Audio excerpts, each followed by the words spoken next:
Criminales cibernéticos están secuestrando los datos de personas y negocios en todo el mundo para exigir pagos millonarios a cambio. En esta edición de Efecto Naim, exploramos en qué consisten estos ciberataques conocidos como ransomware y sus devastadoras consecuencias. Además, la periodista Amanda Ripley nos revela cómo la política, las empresas y nuestras relaciones personales están siendo afectadas por el llamado alto conflicto. Y le contamos cómo algunos gobernantes han logrado manipular el tiempo para avanzar su agenda política. Esto y más a continuación.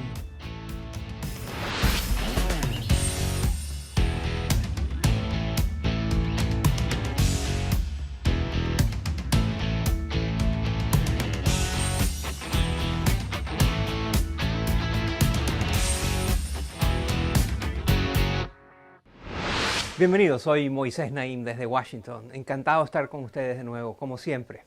Usted ha oído hablar del ransomware, una palabra en inglés que lo que quiere decir es el secuestro de información. Es un software en las computadoras para secuestrar información.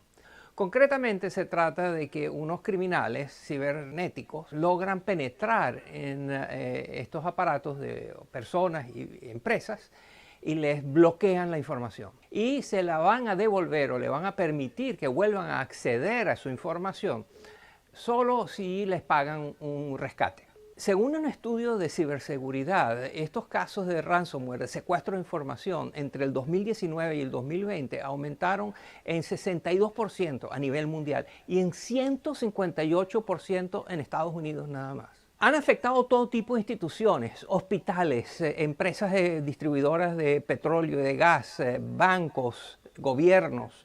Para discutir las repercusiones de todo esto y entender cómo funciona y qué es esta amenaza concretamente, hemos preparado el siguiente reportaje. Miren. Colonial Pipeline es uno de los oleoductos más grandes de los Estados Unidos. Provee energía a unas 50 millones de personas, pero en mayo de 2021 tuvo que cerrar sus operaciones durante 5 días, resultando en una escasez severa de gasolina y diésel. Y es que esta empresa energética fue víctima de un ataque de ransomware. Un grupo de hackers rusos, llamados DarkSide, tomó control de su sistema computarizado. Para liberarlo exigieron un pago de $4.4 millones en criptomonedas. Se calcula que en 2021, cada 11 segundos, habrá un ransomware y que los costos de esta actividad criminal ascenderán a unos $20.000 millones. En un estudio sobre la incidencia de ransomware en los primeros 2 meses de 2021, un 38% de las organizaciones encuestadas en Brasil fueron víctimas de ransomware. En Alemania, esa cifra asciende a 46% y en India a 68%. Y es que el ransomware se ha convertido en un negocio altamente lucrativo en el que los criminales gozan de un anonimato que les permite actuar con relativa libertad. Hablamos con Sergio Caltagirone, de la empresa de ciberseguridad Dragos. Los ransomwares en estos momentos son generalmente atribuidos a grupos criminales, bien sea de crimen organizado o confederaciones de criminales independientes. La mayoría de las operaciones son llevadas a cabo por pequeños grupos de 3 o 4 individuos que trabajan juntos y se está convirtiendo en una especie de fábrica industrial, donde tienes gente construyendo herramientas para realizar estos ataques y vendiéndolas a otros individuos que pueden operarlas en nombre de alguien más. Entonces está evolucionando en una empresa criminal con muchas partes involucradas. Otra de las variables que ha llevado al aumento de ataques en los últimos años ha sido el uso de las criptomonedas, pues este mecanismo dificulta el proceso de rastrear el dinero que se les paga a los hackers. Pero hay otro factor. Naciones como Rusia y China se han convertido en terreno fértil para este mercado criminal, permitiendo a los hackers operar sin persecución siempre y cuando los ataques no sean contra los gobiernos o empresas nacionales. Y es que estos ataques contra instituciones clave pueden funcionar para desestabilizar a sus adversarios geopolíticos, generando caos en la sociedad y ocupando los recursos gubernamentales. Por ejemplo, los 3 ransomware de mayor escala en 2021 fueron ejecutados por grupos de hackers operando desde Rusia y tuvieron amplias repercusiones para Estados Unidos. Estos incluyen los ataques a Colonial Pipeline y a las sucursales estadounidenses de JBS, la productora de carne más grande a nivel global. Corea del Norte, por su parte, se involucra en esta actividad criminal directamente para financiar la dictadura de Kim Jong-un. En 2017, el gobierno lanzó un ataque conocido como WannaCry, que infectó a unas 300.000 computadoras en 150 países y les permitió recolectar más de $130.000. Se estima que los daños globales de este ransomware superaron los $4.000 millones. Por su capacidad de afectar a millones de personas al mismo tiempo, los ataques más preocupantes en este momento son aquellos a infraestructuras o servicios de consumo masivo, como los hospitales o centros de salud. Pero se espera que el panorama se torne mucho más preocupante, afectando directamente la vida privada de los ciudadanos. Así lo explica Jean-Loup Richet, investigador y asesor de ciberseguridad para la Europol. Mi casa, por ejemplo, cuenta con una aspiradora, con luces y con calefacción que están conectadas a Internet. Fácilmente podríamos imaginar un ataque contra estos dispositivos inteligentes del hogar. Los hackers podrían aumentar la temperatura de la calefacción o sonar todas las alarmas del sistema de seguridad y no detenerse hasta que les pague el rescate. Con los autos autónomos existe el riesgo de que amenacen a los conductores con estrellar sus autos.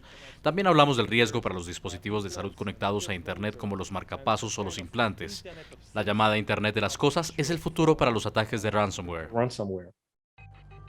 En julio de 2021, el presidente de Estados Unidos, Joe Biden, le exigió a su homólogo ruso, Vladimir Putin, tomar medidas para frenar los ataques de ransomware que se originan desde Rusia. Días después de este anuncio, toda la infraestructura digital de Revil, uno de los grupos rusos responsables de la mayor cantidad de ataques a nivel global, se desvaneció de la Internet. Si bien el consenso entre los expertos es que no existe una solución efectiva para los ransomware en este momento, también afirman que la coordinación entre gobiernos, el sector privado y la ciudadanía va a ser clave para mitigar los efectos de esta creciente amenaza global. El ransomware es una amenaza nueva, muy nueva y muy complicada, pero a la cual hay que responder. Y de nuevo, este es un caso muy concreto donde ningún país actuando a solas va a poder tener mucho éxito. Aquí hace falta coordinación internacional. Al regresar a la pausa vamos a cambiar de tema. Vamos a hablar de conflictos, o más concretamente lo que mi invitada, que es una experta en resolución de conflictos, llama alto conflicto y cómo manejarlo. Al regreso.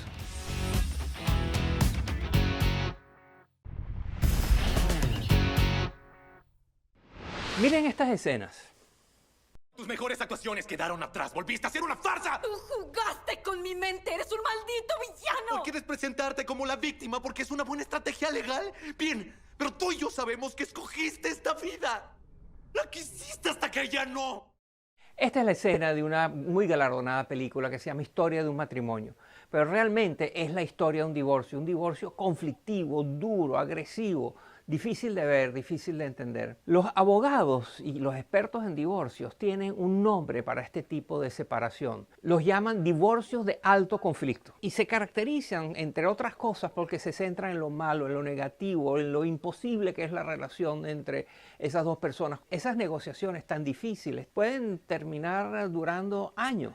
Mi invitada de hoy, que es una experta en manejo de conflictos, argumenta que esto no solo ocurre en divorcios entre parejas, sino que está pasando en todos los ámbitos de la sociedad, en la política, en las empresas, en las organizaciones de la sociedad civil. Mi invitada de hoy se llama Amanda Ripley y es una autora muy reconocida de libros muy influyentes y también es periodista, escribe ensayos de investigación que han aparecido en las principales revistas de Estados Unidos y del mundo. Y su último libro es sobre estos conflictos excesivos, intensos. El título del libro es Alto conflicto, ¿por qué quedamos atrapados y cómo salirnos de ellos? Esta es mi conversación con Amanda Ripley.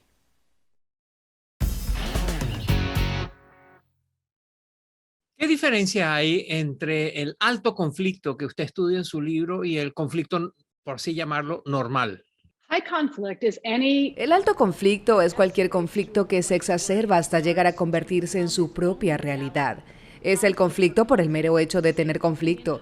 Y en este tipo de situación, los seres humanos tendemos a cometer muchos errores. Nos convencemos de nuestra propia superioridad moral y perdemos oportunidades típicamente. ¿Usted cree que en los últimos años lo que usted llama el alto conflicto ha aumentado? Sí, tengo esa sensación particularmente aquí en los Estados Unidos, pero también en muchos otros países. Parece que hemos diseñado algunas de nuestras instituciones para cultivar el alto conflicto. Por ejemplo, las redes sociales. No todas, pero algunas de estas plataformas incentivan y fomentan el lenguaje humillante. Y la humillación es uno de los factores que tiende a transformar a los conflictos en tóxicos. Otro factor que contribuye al alto conflicto es lo que llamo los emprendedores del conflicto, que pueden ser políticos o celebridades mediáticas, y también la corrupción. Cuando las instituciones no hacen lo que dicen que están haciendo, es una situación peligrosa. Esas tres cosas combinadas pueden llevar al alto conflicto muy rápidamente, lo cual puede resultar en violencia. ¿Cuáles son tres cosas que se pueden hacer para promover el buen conflicto, el conflicto que es sano? Lo primero es distanciarse de los emprendedores del conflicto que están en tu vida. Para algunas personas, como un exmiembro de pandilla que conocí en Chicago, esto quiere decir mudarse literalmente al otro lado de la ciudad. Para otros podría significar cambiar las personas que tienen en su Facebook, cambiar de dónde obtienen las noticias o notar qué individuos, comentaristas o plataformas parecen deleitarse en el conflicto y aprovecharlo para avanzar su propia agenda. El próximo paso es ser realmente curioso sobre lo que llamo el sotobosque del conflicto. En los bosques, el sotobosque es esa vegetación que crece debajo de las copas de los árboles. Y cada conflicto, ya sea uno matrimonial o uno político, tiene aquello sobre lo cual peleamos hasta la muerte y aquello sobre lo cual realmente trata el conflicto. Ese es el sotobosque, y hasta no tener esa conversación, hasta no abordar con curiosidad lo que realmente está sucediendo y hacer preguntas diferentes, seguirás dando vueltas en el mismo camino. Y lo tercero que diría es tratar realmente de ralentizar el conflicto para que no se convierta en un patrón de violencia, reacción exagerada, violencia, reacción exagerada. Hay muchas maneras de hacerlo. Una de ellas es escuchar de modo tal que demuestres a las personas que las has entendido. Repetirles lo que han dicho con el lenguaje más elegante que puedas antes de pedir que te escuchen a ti. Su libro está basado en una amplísima investigación internacional donde usted ha entrevistado todo tipo de personas, de actores, de protagonistas en conflictos importantes. Esa investigación la llevó a Colombia y concretamente a entender el conflicto que ha sacudido trágicamente a Colombia por décadas. Cuéntenos esa experiencia de su investigación del conflicto colombiano. Colombia desafortunadamente tiene décadas de experiencia intentando sacar a la gente del alto conflicto, de la guerra civil, y con frecuencia no han tenido éxito. Pero hay una cosa muy interesante que han aprendido con el tiempo y que está respaldada por las nuevas investigaciones sobre cómo conseguir que la gente voluntariamente abandone la jungla y los grupos armados rebeldes. El gobierno transmitió publicidades bien sencillas durante los juegos de fútbol en las que invitaban a estas personas a regresar a sus hogares para ver el próximo juego de fútbol junto a su familia. Entonces buscaron iluminar estas otras identidades de los rebeldes, ya sea como hijo, hija o padre. No es una estrategia que siempre funciona, pero es un ejemplo muy hermoso de una manera simple y no violenta de invitar a la gente a salir del conflicto. Amanda Ripley es una autora de varios libros especializados sobre temas muy diversos. Su más reciente es sobre el conflicto. Muchas gracias, Amanda Ripley. Gracias. Al regresar a la pausa vamos con nuestra popular sección de genialidades memorables. ¿Qué barbaridades habrá hecho algún político o algún personaje que tiene poder y que termina siendo el ridículo? Al regreso de la pausa.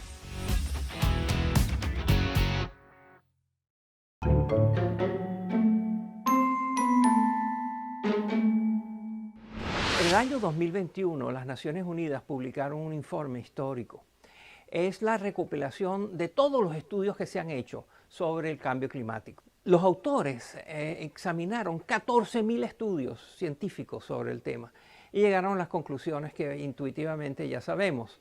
El mundo está teniendo todo tipo de eventos climáticos, están siendo cada vez más frecuentes y rompiendo récords tanto de frío como de calor. El reporte, sin embargo, tiene una parte positiva. Dice que todavía estamos a tiempo de parar la catástrofe, que si cambiamos algunas cosas importantísimas en nuestro estilo de vida, en la manera como gobernamos el uso de la energía, por ejemplo, estamos a tiempo de evitar la catástrofe climática que se nos viene encima. Esto, que es el resultado de los mejores científicos del mundo, no es compartido por un congresante de Texas en el Parlamento de Estados Unidos. Su nombre es Louis Gohmert y aquí se los presento.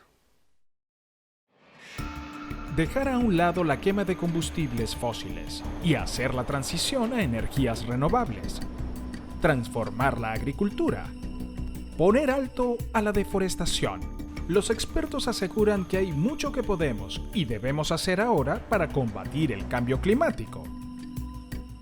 Pero en una llamada con el canal de noticias Fox News, el político estadounidense Louis Gohmert declaró que eso no serviría de nada. No podemos hacer nada significativo para contrarrestar el cambio climático ahora, cuando la órbita de la Luna aparentemente está cambiando y la órbita de la Tierra también, según la NASA. Las órbitas a las que se refiere el congresista se llaman los ciclos de Milankovitch y han sido asociadas a cambios en el clima de la Tierra que ocurren a lo largo de miles y miles de años. Sin embargo, cualquier experto de la NASA rechazaría la conjetura de Gohmert, como lo hizo Peter Jacobs en una entrevista con Efecto Naim.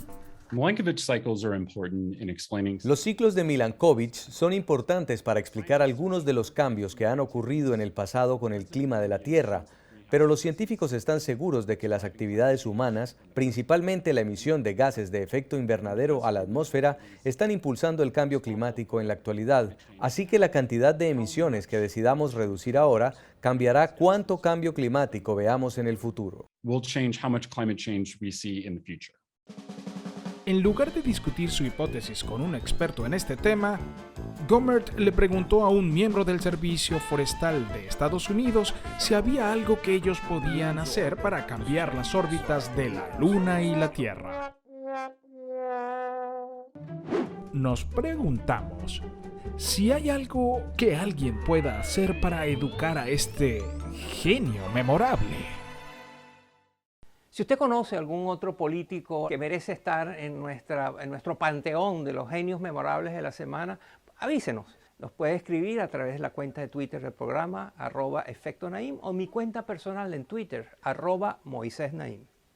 En el año de 1884, representantes de los gobiernos de 26 países se reunieron aquí en Washington para hablar del tiempo. Y ahí llegaron a la conclusión que iba a haber 24 usos horarios, o sea que en un determinado momento hay 24 diferentes horas en diferentes partes del mundo.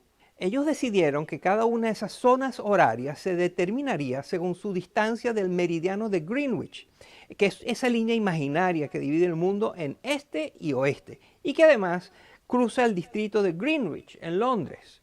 Así, partiendo de Greenwich hacia el este, se suma una hora al pasar de una zona a otra.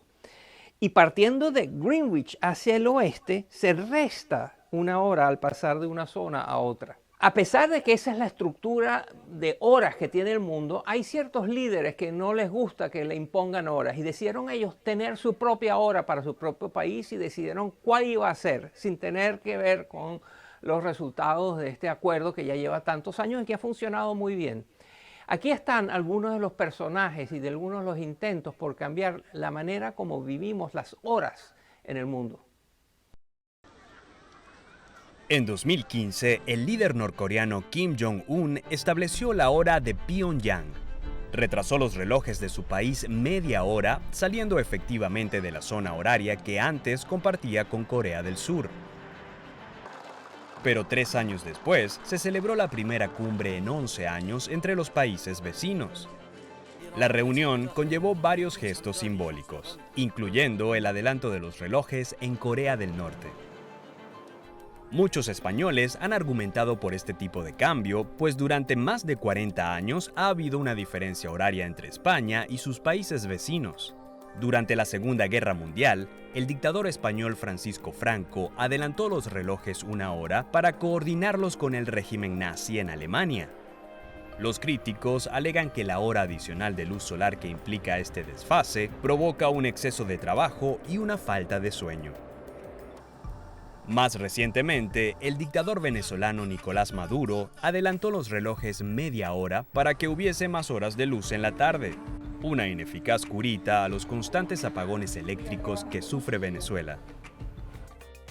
El gigante asiático, por su parte, atraviesa 5 zonas horarias debido a su gran extensión, pero solo se rige por una, gracias a Mao Zedong. Cuando el líder comunista estableció la República Popular China en 1949, decidió que todo el país debería tener la misma hora que la capital, Pekín. La hora de Pekín provoca varios desfases entre China y sus países vecinos al oeste. Quien cruce la frontera entre Afganistán y China, por ejemplo, tendrá que adelantar su reloj 3 horas y media.